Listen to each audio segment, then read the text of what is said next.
La journée, vous avez tenu un sommet informel, vous avez discuté avec vos collègues présidents. Aujourd'hui, on peut dire que la réunion officielle du Conseil économique euro-asiatique donc, a eu lieu. Quels sont les résultats vous pouvez constater?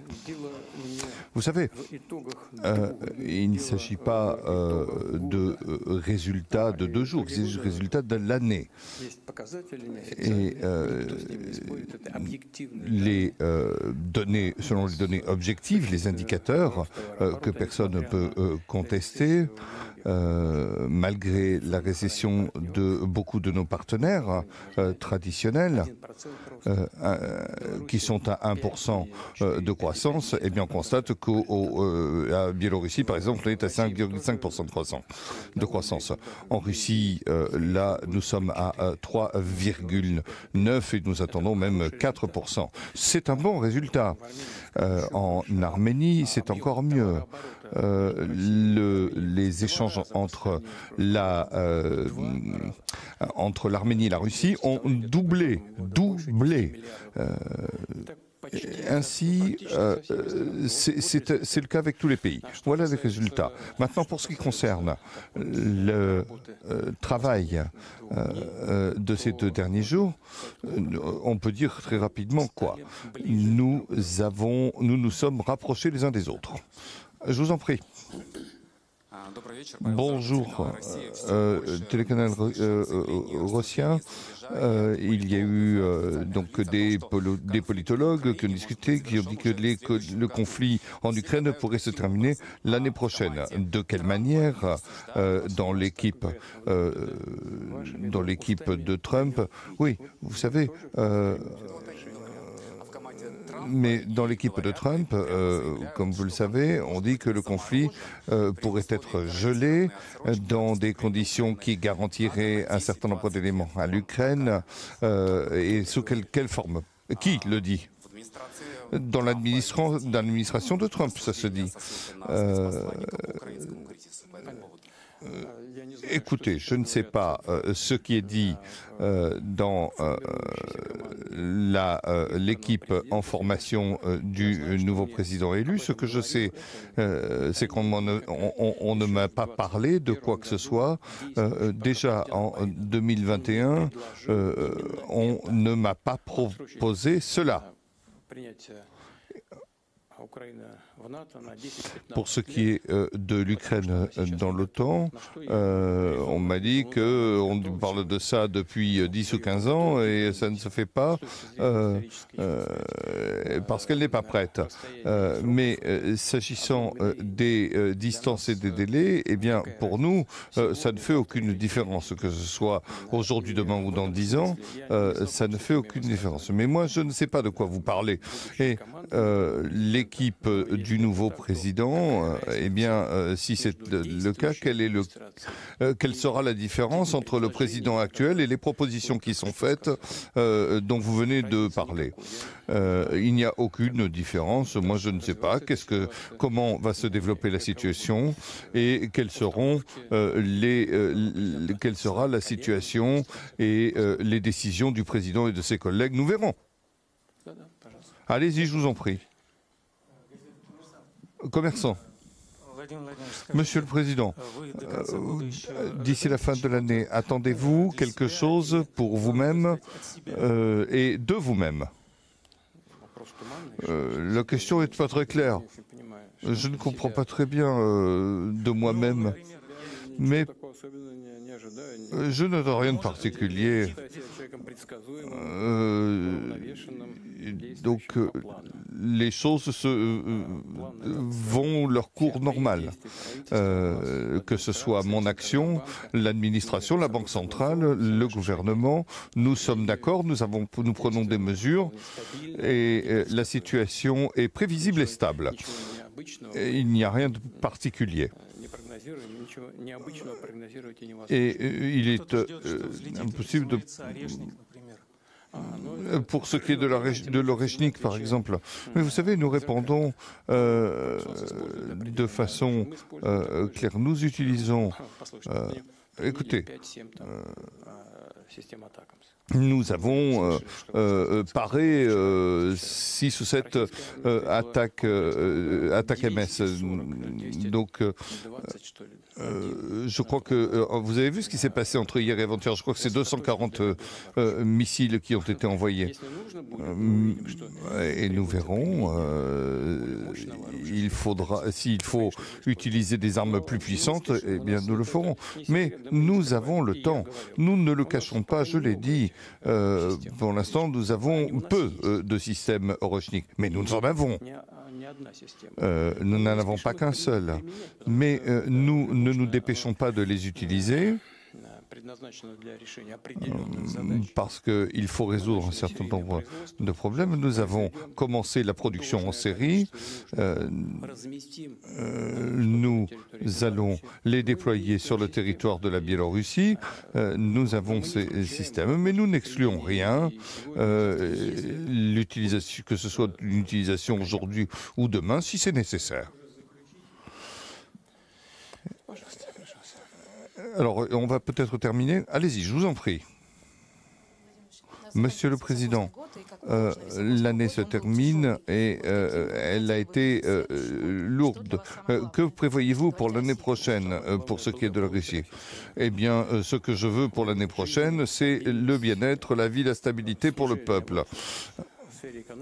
Dans le domaine économique, c'est une stabilisation de l'inflation pour qu'il n'y ait pas de problème, de manière à ce que nous puissions poursuivre la croissance.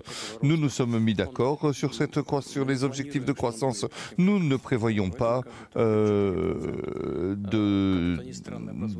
d'autres éléments. Donc il y a 4% de croissance et bien sûr, si on peut faire mieux, c'est très bien, mais nous devons respecter les paramètres macroéconomiques. Donc aujourd'hui, nous avons des propositions et des projets qui sont équilibrés et dans le cadre de notre politique macroéconomique. Et pour ce qui est du revenu des populations, nous souhaitons aussi une croissance. Nous souhaitons également poursuivre dans de bonnes conditions l'opération militaire spéciale en soutenant les gars qui sont au front, parce qu'ils se battent. Alors, je ne veux pas rentrer dans les détails, je ne vais rien dire de concret sur ce qui se passe sur le front, mais je m'y intéresse. Je regarde ce qui se passe tous les jours, nuit et jour. Et c'est réel. Et j'observe les événements qui se déroulent, ce qui se passe sur le plan technique. Je regarde où est-ce qu'il y a des moyens techniques et où est-ce qu'il en faut.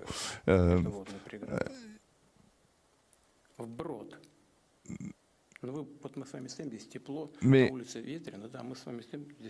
savez, les gars sont sur le front et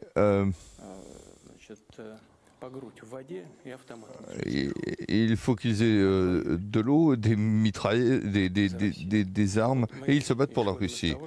Et nous partons du fait que il faut des succès sur le front et nous allons réaliser les succès que nous nous sommes en fonction des décisions et pour ce qui est des décisions économiques, des décisions de la sécurité militaire, liées à la sécurité militaire, liées aux questions sociales, nous allons continuer selon ce que nous nous sommes fixés.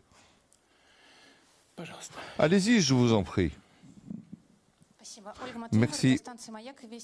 Mayak et Vesti FM.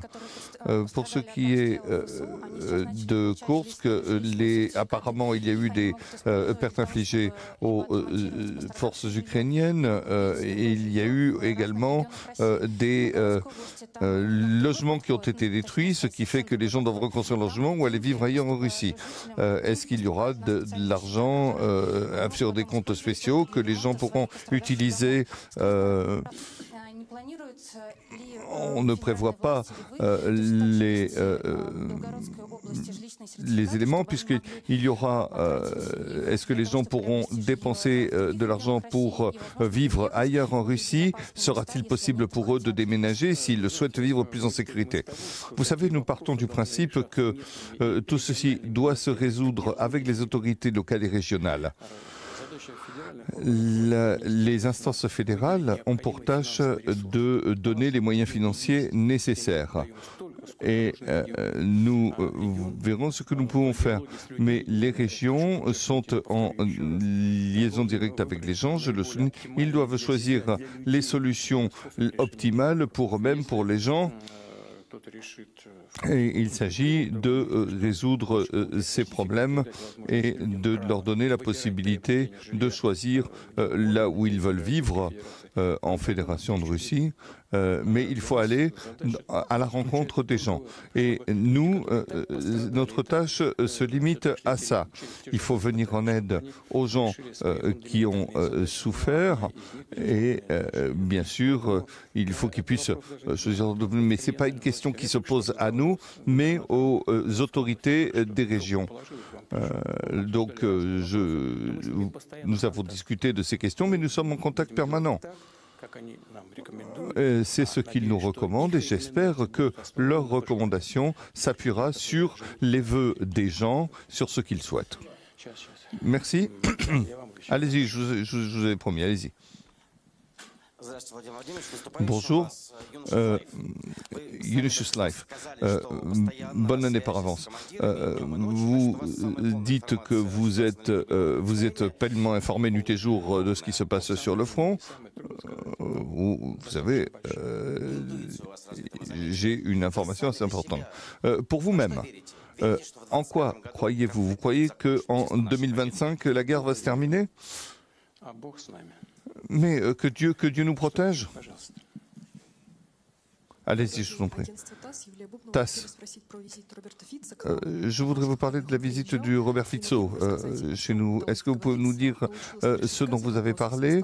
Est-ce que vous avez discuté des questions de la Slovaquie? Et est-il vrai que éventuellement ce pays peut être une plateforme pour éventuellement discuter? Vous savez, d'une manière générale, nous ne rendons pas public nos pourparlers s'il n'y a pas eu un accord pour communiquer à la presse ce qui s'est dit.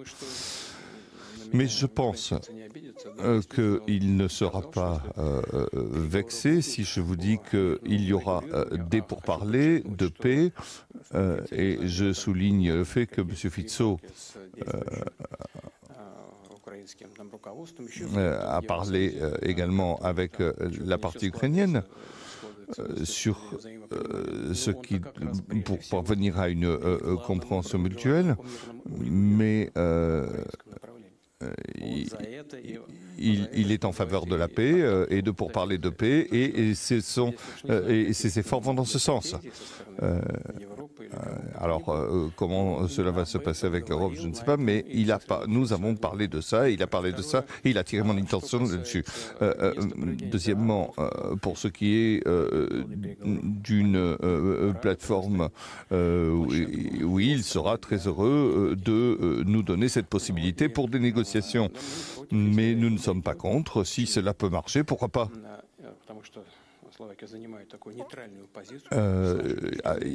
S'il occupe une position neutre, eh bien pour nous c'est acceptable. Pour ce qui est des accords en matière d'énergie, nous avons toujours été en faveur de la livraison et de la dépolitisation des questions économiques. Nous essayons de voir les choses, mais je l'ai déjà dit des milliers de fois et je le répète. Les Occidentaux ont fermé, les Ukrainiens ont fermé les routes et les trajets sur leur territoire. Et cela s'appelle l'Europe. Mais si vous ne le permettez, dès demain, nous sommes prêts à reprendre nos livraisons. Il y a un autre trajet par l'Ukraine, mais malgré la guerre, nous avons nous avons permis au gaz de transiter et nous avons payé pour ça et nous continuons de payer.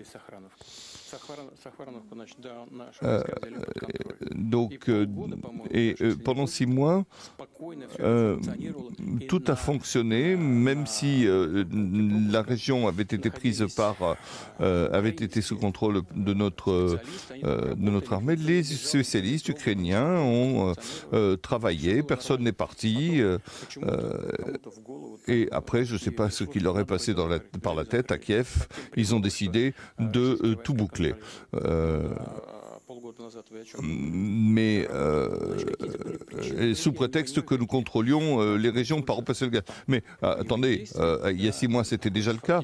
Et pourquoi tout d'un coup vous décidez que ça doit changer? Mais nous continuons de faire passer 400 000 mètres cubes par jour. Donc, le fait qu'ils contrôlent Souja, par exemple, ils ont fait savoir qu'ils ne concluront pas de contrat. Ils ont dit qu'ils ne prolongeraient pas les contrats. Eh bien, tant pis.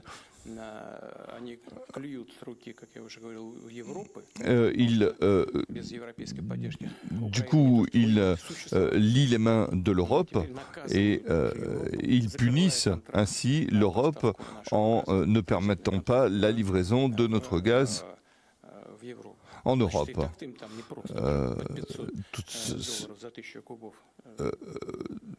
Je crois que on était à $500 les 1000 mètres cubes. Et j'ai dit, il n'y a pas de contrat et on ne peut pas conclure un contrat en 3 ou 4 jours. Mais ce n'est pas la peine de provoquer, mais c'est leur politique. Et quel est le problème? Eh bien, ils ont déclaré ce qu'ils ont déclaré, il n'y aura pas de contrat, nous n'allons pas les prolonger. Et voilà, ils ont décidé. Pour ce qui est, il s'agit de savoir qui pourra éventuellement conclure avec nous des contrats sur ces questions de transit par le territoire ukrainien pour que le gaz aille jusqu'à la frontière. Et sur le territoire ukrainien, qui soit pris en charge par les structures idoines en Hongrie, en Slovaquie, en Turquie, en Azerbaïdjan. Là aussi, il y a un contrat a été conclu de transit par l'Ukraine. Et à la frontière ukrainienne de l'Ukraine en Europe, eh bien, il y a un problème. Je rappelle que pourtant Gazprom avait des partenariats. Le fait que Gazprom ait un contrat et des contrats à long terme jusqu'en 2049, je crois, eh bien, il préfère cacher ses contrats.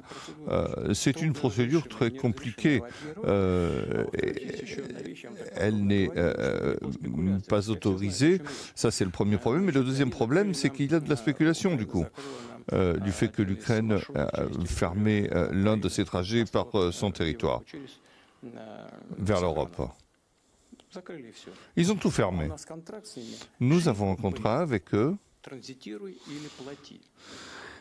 Soit ils payent, soit ils font transiter, mais devant les tribunaux, ils ont dû payer ceux qui n'avaient pas transité vers l'Ukraine. Alors, Gazprom nous dit, mais vous êtes fous, on a fermé ce transit. Et qu'est-ce que c'est que ce délire? Pour ce qui est d'un pays tiers de transit, mais les tribunaux d'arbitrage ne veulent pas prendre en compte ces affaires. Il y a 150 millions de citoyens russes qui vont recevoir du gaz, mais le tribunal arbitral ne veut pas régler ce problème. Mais le délire, c'est un délire parce qu'ils disent oui, on va livrés, que ce soit aux compagnies turques, aux compagnies d'Azerbaïdjan, compagnies slovaques ou hongroises. Mais qu'est-ce que c'est que ce délire? Donc ils ont dit non, ils ont dit qu'ils ne permettraient pas. Eh bien, nous allons vivre sans le gaz. Ils vont vivre sans notre gaz. Il faut conclure. Allez-y, en cravate rouge. Vous êtes dans l'humeur du Nouvel An.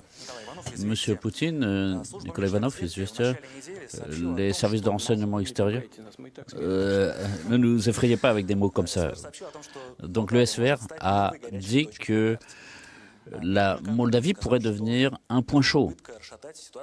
Et certains ont dit qu'ils seraient prêts à déstabiliser la situation en Biélorussie. Que faire pour cesser de troubler tout ça à nos frontières?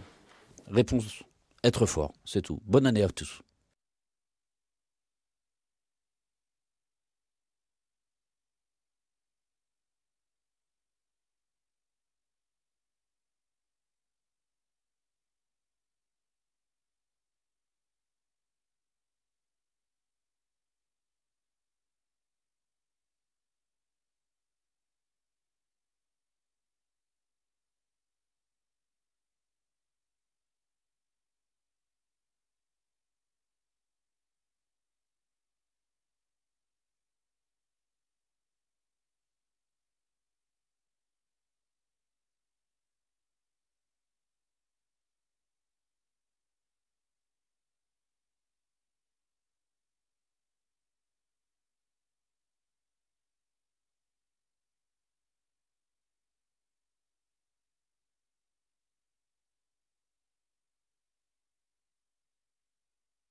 Пожалуйста, какие вопросы? Добрый вечер, Владимир Владимирович, телерадиокомпания «Мир», Екатерина Абрамова. Вот вчерашний весь день был посвящен у вас неформальному саммиту стран Содружества, и вы целый день провели его с коллегами-президентами. Сегодня, можно сказать, уже полноформатный саммит, но ЕАЭС, и с большой повесткой дня. Скажите, какие бы итоги этих 2 дней вы бы отметили? Вы знаете, дело не в итогах 2 дней, дело в итогах года. А итоги года есть показатели неофициальные, никто с ними не спорит, это объективные данные.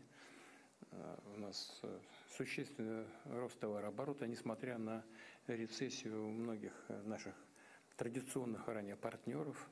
Ну, в еврозоне, вы знаете, 1% роста, а в Беларуси 5,4, 5,5% по результатам года.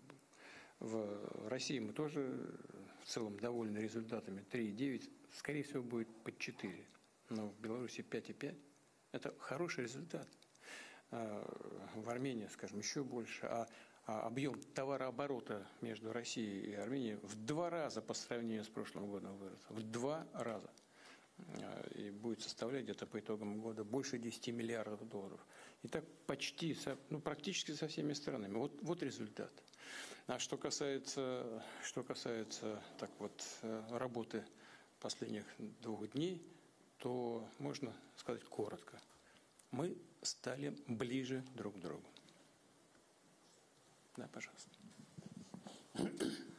Добрый вечер, Павел Зарубин, телеканал «Россия». Все больше мы слышим заявлений и рассуждений из-за рубежа и от политологов, и от официальных лиц о том, что конфликт на Украине может быть завершен уже в следующем году. И все гадают, каким образом. А в команде Трампа и рассуждают... У нас так говорят в народе, да? Вашими бы устами да мед пить. Вот мы тоже стремимся к завершению конфликта. А в команде Трампа и говорят, и прямо заявляют, что конфликт может быть заморожен при условии гарантированной отсрочки от вступления Украины в НАТО на 10-20 лет. Как вам такая формула? А кто так говорит? В администрации Трампа есть и рассуждения со ссылкой на спецпосланника по украинскому кризису по этому поводу. Я не знаю, что сейчас говорят в формирующейся команде избранного президента Соединенных Штатов. Я знаю, что мне об этом говорил, это не тайна никакая. Еще в 2021 году действующий пока президент Байден, он мне предложил именно это. Отсрочить принятие Украины в НАТО на 10-15 лет, потому что она сейчас не готова. На что я резонно ответил, ну да, она не готова сегодня, но вы ее подготовите и примете. С точки зрения исторических, так сказать, расстояний и сроков, это одно мгновение. Для нас какая разница? Сегодня, завтра или через 10 лет? И в этом смысле я не знаком с этими высказываниями будущей команды избранного президента, но если это так, то какая разница между действующей администрацией и теми предложениями, о которых вы только что сказали? Разницы никакой. Я не знаю, как будет дальше развиваться эта ситуация, каковы будут установки от избранного президента своим коллегам в администрации. Посмотрим. Да, пожалуйста. Да, пожалуйста, Андрей. Владимир Владимирович, скажите, вы до конца года еще ожидаете чего-то для себя и, главное, так сказать, от себя? Вопрос туманный. Что значит от себя? Андрей, я не очень понимаю, что значит от себя. Ну, например, я ничего такого особенного не ожидаю. Может быть, я считаю себя человеком предсказуемым, уравновешенным, действующим по плану. Да. План этот всех моих действий, правительства, у нас администрации, Центрального банка, мы между собой согласовываем все наши шаги и действуем вполне стабильно и предсказуемо. Ничего необычного мы как бы не прогнозируем, ничего необычного прогнозировать и невозможно. Кто-то ждет, что взлетит и приземлится орешник, например. Ну это, вы понимаете, мы же всегда отвечаем зеркально. Ну, против нас используют определенное оружие. Мы используем такое же. Но, послушайте, они применили 5-7 там систем атакамс. Вы слышали, что сказано было вчера или позавчера? Российская армия ответила комплексным ударом 240 или 220, что ли, один удар высокоточным дальнобойным оружием. Если нужно будет, мы увидим, что требуется применение более мощного оружия средней дальности, мы, конечно, его используем. Но мы не спешим, у нас ведь это не секрет, да мы не скрываем. И я говорил, у нас пока немного этих систем орешник. Они у нас есть. И не одна система. Мы начали серийное производство, сейчас произведем должное количество и нужное нам, разместим что-то на территории Беларуси. Мы действуем системно, но мы не исключаем возможности применения и сегодня, и завтра, если будет такая необходимость. Может быть, уже заключительно? Пожалуйста, пожалуйста. У нас заканчивается високосный год, и, как положено високосному году, он был тяжелый. Вот каким вы хотели бы видеть следующий год? Что для вас самое главное? Если говорить о России, конечно. Самое главное – благополучие российского народа. Уровень жизни, стабильность, снижение. Вот в сфере экономики это стабилизация инфляции, чтобы у нас не было никаких витков, скачков там, чтобы у нас продолжался экономический рост. Мы уже с коллегами обо всем договорились по поводу этого роста. Мы не планируем, что он будет таким же, как в этом году, там под 4%. Как это ни странно прозвучит, с учетом реалий макроэкономического характера, нам такой рост пока и не нужен. Хотя, конечно, чем больше, тем лучше, казалось бы. Но это все должно происходить в рамках соблюдения макроэкономических параметров. Иначе наступают какие-то перекосы в экономике, что в конечном итоге в игру, при игре в долгую, может нанести нам ущерб. Поэтому у нас предложения и планы, они сбалансированными являются. У нас сбалансированная макроэкономическая политика. Рассчитываем на дальнейший рост доходов населения. Разумеется, исходим из того, что будем решать все задачи специальной военной операции. Это вообще задача номер один. Будем поддерживать ребят наших, которые... Вот мы с вами разговариваем, они сражаются. Вы знаете, что вот мне... Сейчас не буду говорить о деталях, о конкретных участках фронта,